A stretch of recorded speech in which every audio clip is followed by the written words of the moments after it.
Hayi, nangomhla ka-30 Juni yobele ungekho udlame sifuna ukuqopha umlando wemashe nabantu abawu1 million kungashingisha iphepha. Sikhombisa ukuthi singakwazi ukuza mawuyokhala kubaba awungene icapha. Mawuyokhala kubaba uza kahle ufike ugugu. Siyobe sihleli phansi lapha emgwaqweni. Babonga amaphoyisa bokufika abahleli ngovalo ukuthi bengahlaselwa noma inini. Angiqale ngikubingelele ngwamukele le channel eMasweti Media Production.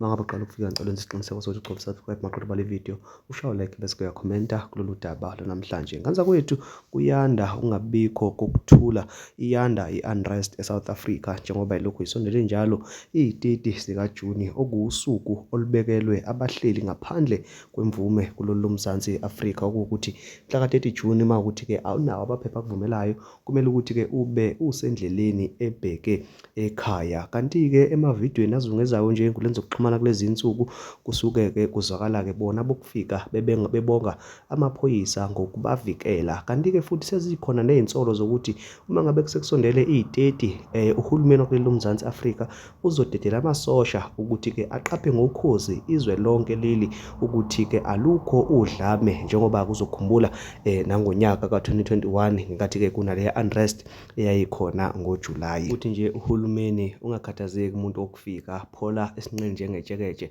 sizokulethela amasosha azokuvikela. Ngicela ukuthi ke uzwe nje omunye wokufika ebonga emaphoyiseni ngokubavikela. Kanti ke nophakela umthakathi uthi ke ngazo i-30 lezo kuzobe kungaliwa kuphela nje kuzobe kukhulunywa kahle ngesisoka. Ngicela ukuthi sizwe omabili lama video ukuphawula kwabo. Police was too much for the foreigners. Look, police. This Cape Townian police is the police who are protecting foreigner in Cape Town. Look at the policemen, bro. This is not Durban. This is Cape Town. Police for Cape Town are protecting foreigners. Look there. Just for foreigners to be protected. Thank you, Cape Town Police. Thank you, Cape Town.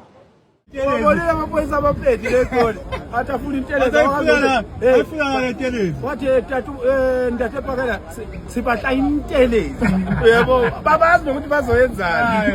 Siyathokoza. Hayi, nangomhla ka-30 Juni yobele ungekho udlame sifuna ukuqopha umlando wemashe nabantu abawu1 million kungashingisha iphepha.